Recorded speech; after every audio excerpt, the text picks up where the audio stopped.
وأحسن منك لم تر قط عيني وأجمل منك لم تلد النساء خلقت مبرأ من كل عيب خلقت مبرأ من كل عيب كأنك قد خلقت كما تشاء. كتاب أنزلناه إليك مبارك ليدبروا آياته وليتذكر أولو الألباب. یہ کتاب برکت والی ہے جسے ہم نے آپ کی طرف نازل فرمایا ہے تاکہ دانش مند لوگ اس کی آیتوں میں غور و فکر کریں اور نصیحت حاصل کریں. اللہم صلی علی سیدنا محمد وعلی آل سیدنا محمد بعدد کل ذرۃ مئۃ الف الف مرۃ. سامعین و ناظرین کرام، السلام علیکم ورحمۃ اللہ وبرکاتہ. سامعین کرام، سورہ یاسین آیت نمبر 6 سے 8 حصہ اول. آج کا سبق کا نمبر 2062. آج کا موضوع کیا ہمارا آخرت پر یقین بالکل نہیں ہے. اس کے ساتھ آج کے سبق کا آغاز کرتے ہیں. سب سے پہلے گزشتہ سبق کا اعادہ ہوگا. اعوذ باللہ من الشیطان الرجیم. پناہ مانگتا ہوں میں اللہ کی شیطان مردود سے. بسم اللہ الرحمن الرحیم. شروع اللہ کے نام سے جو بڑا مہربان نہایت رحم والا ہے. یاسین والقرآن الحکیم. یاسین، قسم ہے قرآن کی جو حکمت سے بھرا ہوا ہے. انک لمن المرسلین. اے محمد صلی اللہ علیہ وآلہ وسلم، بے شک تم پیغمبروں میں سے ہو. علی صراط مستقیم. سیدھے رستے پر. تنزیل العزیز الرحیم. یہ خدائے غالب اور مہربان نے نازل کیا ہے. سامعین کرام، سورہ یاسین آیت نمبر 6. لقد حق القول علی اکثرہم. ان میں سے اکثر لوگ فیصلہ عذاب کے مستحق ہو چکے ہیں. فہم لا یؤمنون، اسی لیے وہ ایمان نہیں لاتے. انا جعلنا فی اعناقہم اغلالا، ہم نے ان کی گردنوں میں طوق ڈال دیے ہیں. فہی الی الاذقان فہم مقمحون، جن سے وہ تھوڑیوں تک جکڑے گئے ہیں اس لیے وہ سر اٹھائے کھڑے ہیں. وجعلنا من بین ایدیہم سدا، اور ہم نے ان کی ایک دیوار ان کے آگے کھڑی کر دی ہے. ومن خلفہم، اور ایک دیوار ان کے پیچھے. فاغشیناہم، تو ہم نے انہیں ڈھانک دیا ہے. وہم لا یبصرون، اب انہیں کچھ سوچتا نہیں ہے، کچھ دکھائی نہیں دیتا. وسواء علیہم، ان کے لیے برابر ہے، یکساں ہے. اانذرتہم ام لم تنذرہم لا یؤمنون، کہ آپ انہیں خبردار کریں یا نہ کریں یہ ماننے والے نہیں ہیں. انما تنذر من اتبع الذکر وخشی الرحمن بالغیب، آپ تو اسی شخص کو خبردار کر سکتے ہیں جو نصیحت کی پیروی کرے اور رحمان سے بن دیکھے ڈرے. فبشرہ بمغفرۃ واجر کریم، اسے آپ بشارت دے دیں، اسے آپ مغفرت اور اجر کریم کی بشارت دے دیں. سامعین اکرام، سورہ یاسین کے مضامین کو ہم سمجھنے کی کوشش کر رہے ہیں. گزشتہ جو سبق تھا آیت نمبر 1 سے جو 5 تک کا تھا، تو اس کا خلاصہ یہی ہے کہ قرآن حکمت والی کتاب ہے اور رسول بے شک مرسلین میں سے ہیں اور سیدھے راستے پر ہے. تنزیل العزیز الرحیم، یہ نزول ہے عزیز، غالب اور رحیم ذات کی طرف سے. آج کا جو سبق ہے لتنذر قوما ما انذر آباؤہم فہم غافلون، تاکہ آپ ڈرائیں ان لوگوں کو جس سے ان نہیں ڈرائے گئے ان کے آبا و اجداد، فہم غافلون، اب یہ غافل ہے۔ یہ آیت آج کے لیے ہے، ہمارے صدیاں ہو گئیں کہ ہم ڈر سننے کے لیے تیار نہیں ہیں۔ قرآن تو موجود ہے، اور یہ دور رسالت محمدی صلی اللہ علیہ وسلم ہے، قیامت تک رہے گا۔ نبوت کا خاتمہ ہو چکا ہے، لیکن رسالت کا دور جاری ہے اور رہے گا۔ یہ قرآن آج کے لیے ہے، یہ آیات آج کے لیے ہیں۔ صدیاں ہو گئیں، ہمارے آبا و اجداد غفلت کی زندگی گزار رہے تھے۔ دیکھیں، میں آپ کو یعنی آہستگی سے بتاؤں، 500-600 سال تک ہماری اسلامی حکومت رہی۔ بغداد جو ہے وہ دارالخلافہ تھا، عباسیہ اور اموی حکمران بادشاہ جو تھے وہ گزرے، اور اس کے بعد یعنی آہستہ آہستہ ہماری حالت نیچے گرتی گئی، ہم اپنے مقصد حیات سے ہٹ گئے، اللہ ہماری منزل نہ رہی، اللہ ہمارا مقصود نہ رہا۔ یہ صدیوں کی میں بات کر رہا ہوں۔ اللہ ہمارا محبوب نہ رہا، اور لوگ ٹکڑے ٹکڑے ہو گئے۔ جس وقت ہلاکو خان آیا تھا تو اس وقت یہ بحث ہو رہی تھی کہ کعبہ حلال ہے کہ حرام ہے، اور ایک شیعہ وزیر تھا، ابن القمی غالباً نام ہے اس کا، معتصم باللہ کا، اس نے ہلاکو خان کو دعوت دی تھی کہ آ جاؤ، لوہا گرم ہے۔ تو اچھا، جب وہ آیا تو لاکھوں کروڑوں، بلکہ لاکھوں نہیں کروڑوں مسلمانوں کو تہہ تیغ کر دیا گیا۔ بزدل ہو چکے تھے ہم، اور تاریخ کے واقعات کو آپ پڑھیں تو اتنے بزدل تھے کہ 15-16 مسلمان ایک جگہ اگر کھڑے ہیں بغداد میں کہیں بھی بچ گئے، تو ایک ہلاکو خان کا ایک سپاہی جس کے پاس اس وقت تلوار نہیں تھی، ان کو ملتا ہے اور وہ کہتا ہے کہ تم لوگ یہاں کھڑے رہو، میں تلوار لاتا ہوں اور تمہیں قتل کرتا ہوں۔ تو وہ گھر جاتا ہے، تلوار اٹھا کے لاتا ہے اور سب کو قتل کر دیتا ہے۔ یہ حالت تھی ہماری۔ تو یہ مطلب اس سے آپ خود اندازہ لگا لیں کہ کیا حالت تھی۔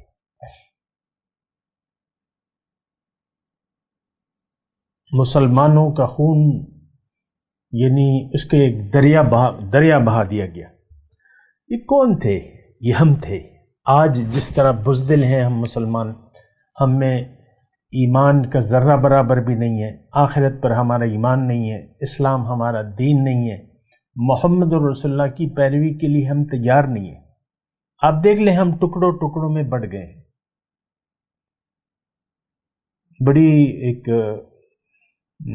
یعنی آپ دیکھ لیں، آج جو مدرسے سے پڑھ کے نکلتا ہے، ایک عالم بنتا ہے، تو وہ اپنے فرقے کا عالم ہوتا ہے، اپنے آپ کو حق سمجھتا ہے، اپنے دلائل دیتا ہے، اور دوسروں کے باطل ہونے کے دلائل۔ یہی کام رہ گیا ہمارا۔ ہر مسجد پہ ایک تختی لگی ہوئی ہے، ایک فرقے کی تختی لگی ہوئی ہے، ہر امام پہ ایک لیبل لگا ہوا ہے۔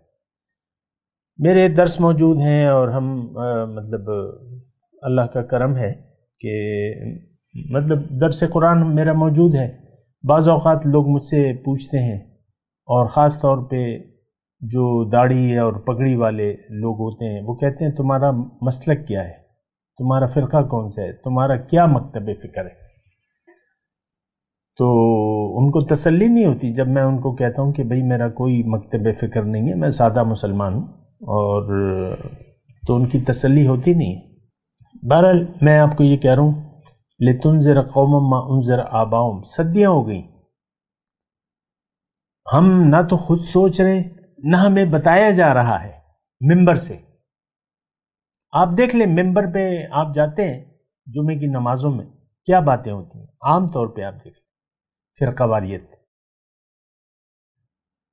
قصے، کہانیاں، گا گا کے آپ کو ترنم سے قرآن پڑھ کے سناتے ہیں، اور پھر کبھی نثر میں بات کرتے ہیں، کبھی ترنم سے بات کرتے ہیں۔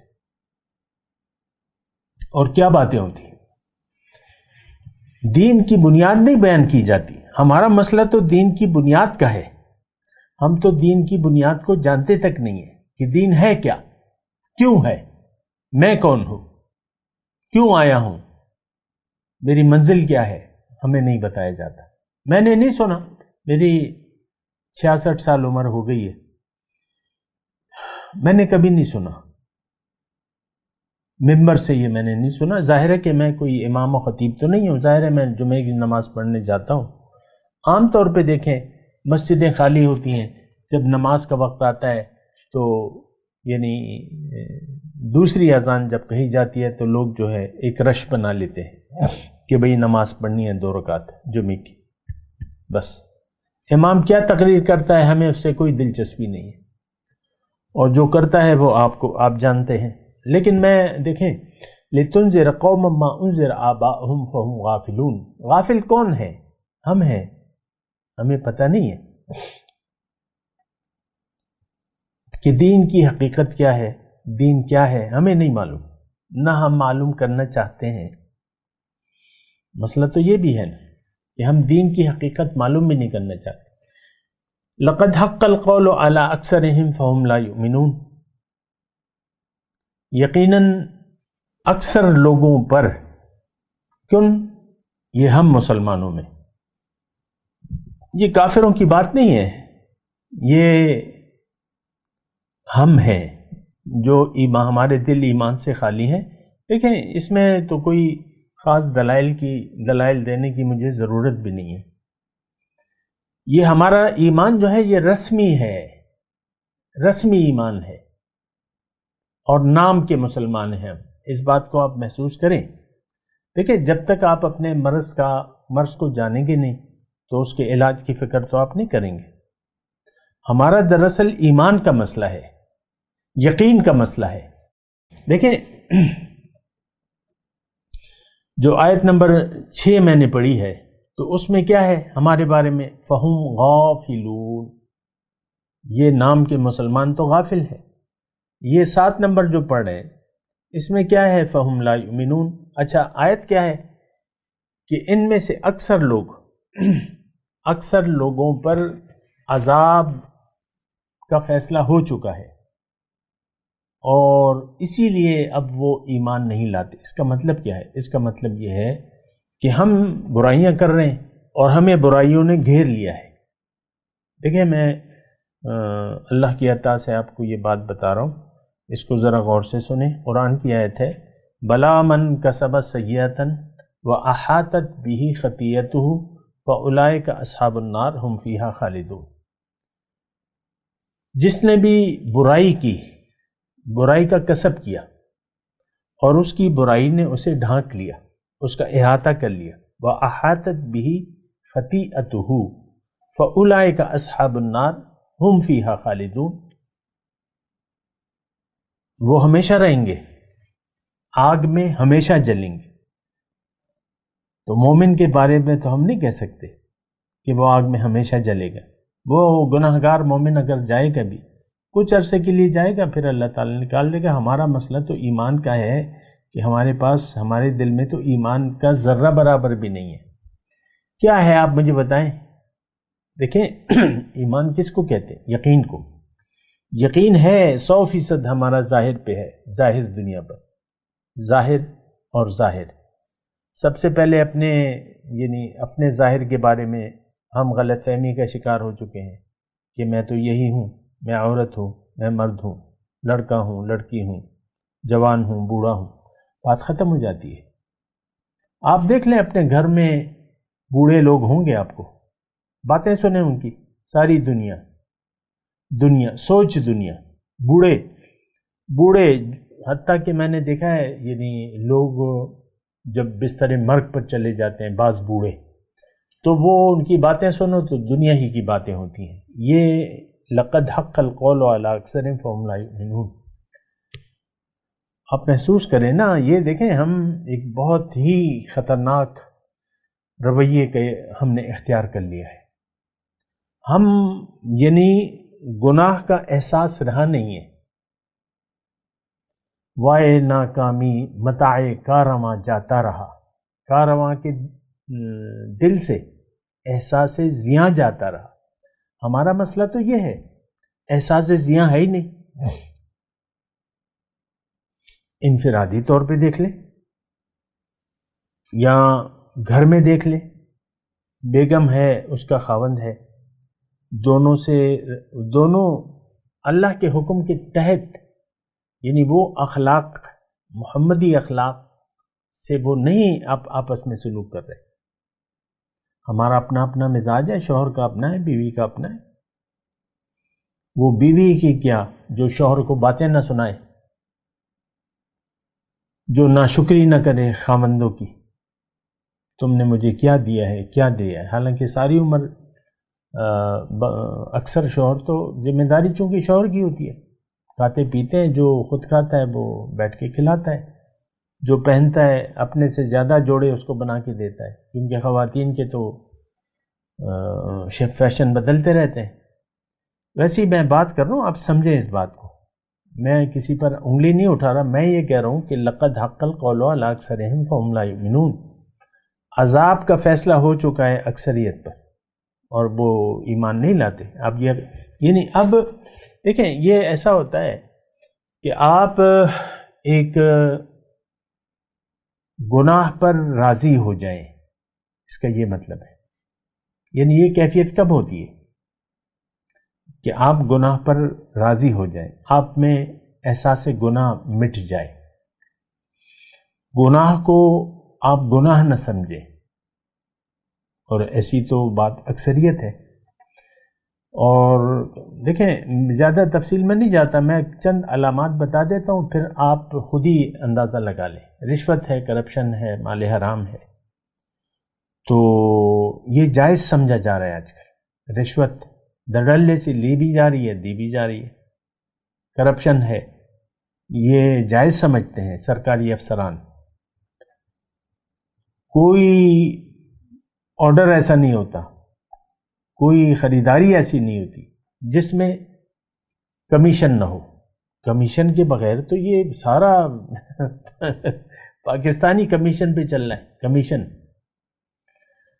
وہ ہمارے تھے ایک صدر زرداری، پہلے 10% تھے اور پھر ریٹ بڑھ گیا تھا ان کا، عام مطلب ایسی بات کہی جاتی تھی۔ بہرحال میں اس کی بات نہیں کر رہا، میں عوام کی بات کر رہا ہوں۔ ناجائز منافع خوری اور دوسرے کو دھوکہ دینا۔ ابھی چند دن ہوئے میرے گھر کوئی مہمان آئے تھے، امرود لائے تھے وہ اپنے ساتھ تحفے کے طور پہ، تو کہا کسی یعنی ٹھیلے والے سے خریدے ہوں گے، تو 2 امرود بالکل اس میں نکمے تھے، نرم بالکل۔ تو اب ظاہر ہے کہ ایک ایک امرود کو تو کوئی نہیں دیکھتا، اور پھر ریڑھی والے اجازت بھی نہیں دیتے اکثر، وہ کہتے ہیں ہم اپنی مرضی سے ڈالیں گے۔ تو یہ میں آپ کو کہہ رہا ہوں کہ یہ یعنی ہماری بنیاد میں ہے، یہ جو بے ایمانی ہے نا، یہ ہماری بنیاد میں ہے، اور یہ پھر چلتی جاتی ہے اوپر تک۔ دیکھیں، ایک تو بات یہ ہے کہ ہمارا آخرت پر یقین نہیں ہے، آخرت پر یقین نہیں ہے، اس کی وجہ سے پھر ساری خرابیاں پیدا ہوتی ہیں۔ جب آپ جواب دہی کا احساس نہ ہو آپ کو، آخرت کیا ہے؟ جواب دہی ہے، اعمال کے نتائج ہے، ہمیں تو اس کا خیال نہیں ہے اعمال کے نتائج کا۔ ہم تو ظاہر کے لیے زندگی گزار رہے ہیں، ظاہر اور ظاہر۔ تو بہرحال اچھا، میں آپ کو یہ ایک بات کہہ رہا تھا، یہ ذرا غور کیجئے اس بات پہ، لقد حق القول علی اکثرہم فہم لا یؤمنون۔ میں نے آپ کو ایک آیت سنائی تھی، اصل میں تو میں پھر وہ شکوہ آپ کو کروں گا، یہ قرآن کو ہم اپنے لیے نہیں سمجھتے۔ اب یہ مضمون آپ عام طور پہ دیکھیں، آپ خود ترجمہ پڑھیں، تفسیر پڑھ لیں، یہ مکے کے کافروں پر فٹ کرتے ہیں لوگ۔ تو بھئی آج ہمارے لیے کیا ہے اس میں؟ یہ ایک مطلب سوچ صحیح نہیں ہے، آپ اس سوچ کو درست کریں۔ ہر ایک آیت میرے لیے ہے، آپ کے لیے، حضور صلی اللہ علیہ وسلم نے فرمایا ہے، دیکھیں یہ کتاب نصیحت ہے نا، تو نصیحت سے تو کوئی بات خالی نہیں ہے اس کی. تو حضور صلی اللہ علیہ وسلم فرماتے ہیں اما لک و اما علیک، یہ یا تو تمہارے حق میں گواہی دے گا یا تمہارے خلاف گواہی دے گا، یا ہمارا عمل قرآن کے مطابق ہے یا نہیں ہے. اب یہ آیت جو 7 نمبر ہم پڑھ رہے ہیں، لقد حق القول علی اکثرہم فہم لا یؤمنون، آج نام کے مسلمانوں میں اکثر پہ عذاب کا فیصلہ ہو چکا ہے. اس کا مطلب کیا ہے؟ حق القول مطلب ہمارے دل سخت ہو گئے، دل پتھر ہو گئے، دلوں پر زنگ چڑھ گیا ہے، دلوں پر تالے لگ گئے. تو اب ہم دیکھیں، میں آپ کو عرض کر رہا ہوں تھوڑا سا اس بات کو سمجھے. جب انسان فیصلہ کر لیتا ہے نا اپنی زندگی کے بارے میں کہ بھئی میری منزل تو دنیا ہے اور دنیا ہی بس، آپ دیکھ لیں اپنی خواہشات کو دیکھ لیں، اپنی پریشانیوں کو دیکھ لیں، اپنی خوشیوں کو دیکھ لیں، اپنی توقعات، امیدیں، منصوبے، یہ سارے کے سارے کا تعلق ہمارا ظاہر سے ہے، دنیا سے ہے. گھر میں جو ہاؤس وائف بیٹھی ہوئی ہے اس کی ساری نظر جو ہے اپنے خاوند پر ہوتی ہے، یہ میرے ساتھ کیا کر رہا ہے. کبھی خوش ہوتی ہے، کبھی نہیں ہوتی، کبھی خوش ہوتی ہے. یعنی اس نے بس اپنے ہی خاوند اور بچوں کے گرد یہ گھومتی رہتی ہے. بھیا یہ تو ایک امتحان ہے، زندگی ایک امتحان ہے. شوہر برا ہے تو یہ نعمت ہے آپ کے لیے. آپ یعنی وہ کہتے ہیں نا، تندیے باد مخالف سے نہ گھبرا اے عقاب، یہ تو چلتی ہے تجھے اونچا اڑانے کے لیے. لیکن ہمارا تو یہ ذہن ہے ہی نہیں. ہم تو ہمارا خیال مٹی سے اوپر نہیں جاتا. یہ ایک بات میں کہہ رہا ہوں آپ کو اللہ کی عطا سے، ہمارے خیالات میں مٹی ہے، بس مٹی. اب سونا چاندی بھی مٹی ہے، کاغذ نوٹ یہ بھی مٹی ہے. جو بھی نظر آ رہا ہے یہ مادہ ہے، مٹیریل ہے، اور ہمارا دل اس میں ہے. دیکھیں میں بیوی اور خاوند کی بات نہیں کر رہا، میں آپ کی بات کر رہا ہوں. اب جو بھی ہیں، جس عمر کے حصے میں بھی ہیں، مٹی سے ہمارا ذہن اوپر نہیں جاتا. مٹی سے، وہ اقبال نے ایک شعر کہا ہے، اچھا ہے، وہ کہتے ہیں پرے ہے چرخ نیلی فام سے منزل مسلمہ کی، ستارے جس کی گرد راہوں وہ کارواں تو ہے. پرے ہے چرخ نیلی فام سے منزل مسلمہ کی، ستارے جس کی گرد راہوں وہ کارواں تو ہے. ہم نے تو منزل دنیا کو بنا لیا ہے، جبکہ ہماری منزل تو لاہوت ہے. اے طائر لاہوتی، ہم تو لاہوت کی طرف آئے اس لیے ہیں، سفر کے لیے آئے ہیں. سفر وَإِنَّا إِلَىٰ رَبِّنَا لَمُنْقَلِبُونَ. سبحان اللہ. اِنَّا لِلَّهِ وَإِنَّا إِلَيْهِ رَاجِعُونَ. ہمارا تو یہ تصور نہیں ہے. زیادہ سے زیادہ یہ اِنَّا لِلَّهِ یہ آپ بس موت کے وقت بس پھر پڑھ لیتے ہیں، اور تو آپ کی کوئی سمجھ نہیں ہے، نہ آپ سمجھنا چاہتے ہیں. ہماری سمجھ مٹی تک ہے، مادہ، مٹیریل. ہم مٹیریلسٹ ہیں. ہم برائے نام مومن ہیں، برائے نام مسلمان ہیں، مومن تو ہرگز نہیں ہے. اور یہ جو آیت میں پڑھ رہا ہوں لقد حق القول، یہ میں آپ کو بتا رہا تھا اللہ کی عطا سے کہ دیکھیں حضور صلی اللہ علیہ وسلم کی ایک حدیث سے ہی میں آپ کو بتاتا ہوں اللہ کی عطا سے کہ دیکھیں حضور نے فرمایا کہ دلوں پر فتنے نازل ہوتے رہتے ہیں، عودن عودن کالحسید، پے در پے فتنے. فتنہ کیا ہے؟ خواہش. خواہش کیا؟ نفس امارہ.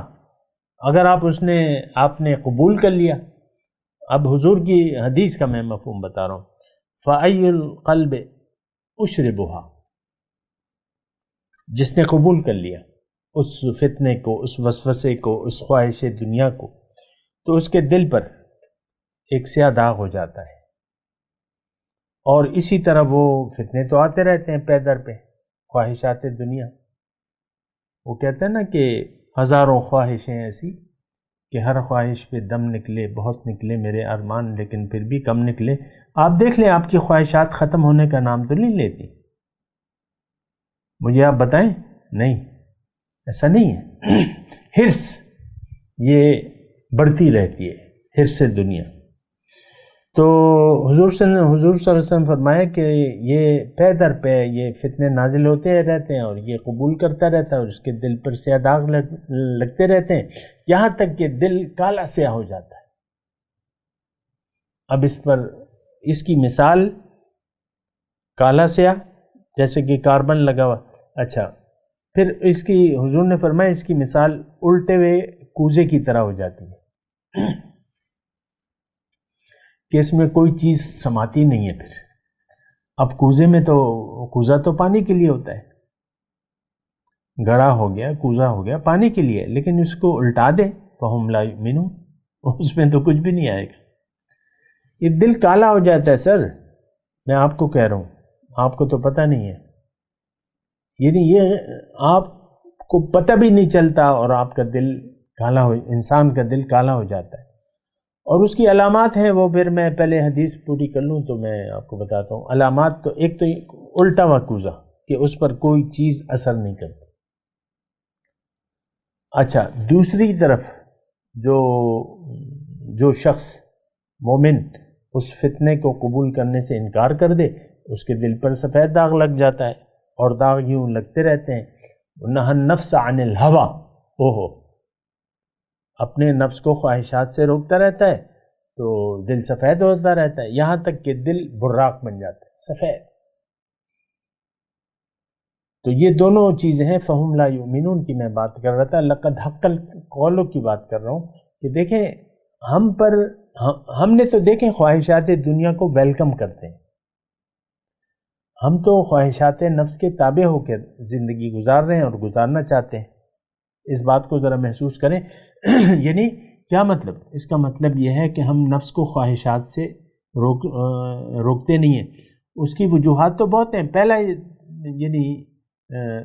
پہلا تو ظاہر کا دھوکہ ہے، پھر آخرت پر یقین نہ ہونا ہے۔ آخرت پر ہمارا یقین ہی نہیں ہے، آج معاشرے میں گھوم پھر کے دیکھ لیں، اوپر نیچے ادھر ادھر خوف خدا نہیں ہے، جبکہ یخشون ربہم ابھی آگے آ رہے۔ تو لقد حق القول، عذاب کا فیصلہ ہو چکا ہے۔ آج مسلمان کی میں بات کر رہا ہوں، اکثریت پہ عذاب کا، یعنی کیا مطلب؟ دل پتھر ہو چکے ہیں ہمارے۔ آج قرآن کو کوئی سمجھنے کے لیے تیار ہی نہیں ہے۔ دیکھیں فیس بک کو آپ لے لیں، سوشل میڈیا کو لے لیں، یعنی ایک فضول سی پوسٹ ہوتی ہے اور 4000 کمنٹس آتے ہیں اور 5000 آتے ہیں، وہ آتے ہیں۔ یہ ہمارا درس قرآن موجود ہے، میرا نہیں کسی اور کا دیکھ لیں، درس قرآن کو لوگ سننے کے لیے تیار نہیں ہیں۔ اور قرآن کو تو ہم نے ترک کر دیا ہے۔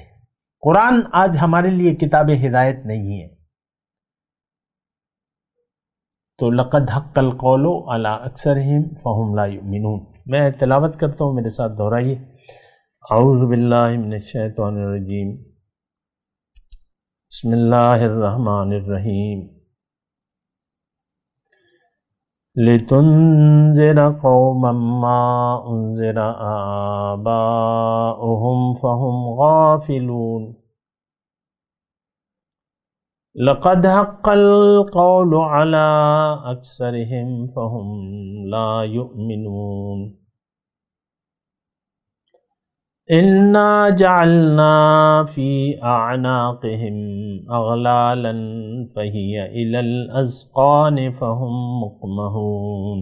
اب ان آیات کی تلاوت اور ترجمہ۔ اعوذ باللہ من الشیطان الرجیم۔ پناہ مانگتا ہوں میں اللہ کی شیطان مردود سے۔ بسم اللہ الرحمن الرحیم۔ شروع اللہ کے نام سے جو بڑا مہربان نہایت رحم والا ہے۔ لتنذر قوما ما انذر آباؤهم فهم غافلون تاکہ تم ان لوگوں کو جن کے باپ دادا کو متنبع نہیں کیا گیا تھا متنبع کر دو، وہ غفلت میں پڑے ہوئے ہیں۔ لقد حق القول على أكثرهم فهم لا يؤمنون ان میں سے اکثر پر خدا کی بات پوری ہو چکی ہے، سو وہ ایمان نہیں لائیں گے۔ إنا جعلنا في أعناقهم أغلالا فهي إلى الأذقان فهم مقمحون ہم نے ان کی گردنوں میں طوق ڈال رکھے ہیں اور وہ ٹھوڑیوں تک پھنسے ہوئے ہیں تو ان کے سر الل رہے ہیں۔ اس کے ساتھ ہی آج کے درس کا وقت اختتام کو پہنچا۔ اگلے درس میں انشاءاللہ ملاقات ہوگی۔ وآخر دعوانا ان الحمدللہ رب العالمین۔ مولاي صل وسلم دائما ابدا على حبيبك خير الخلق كل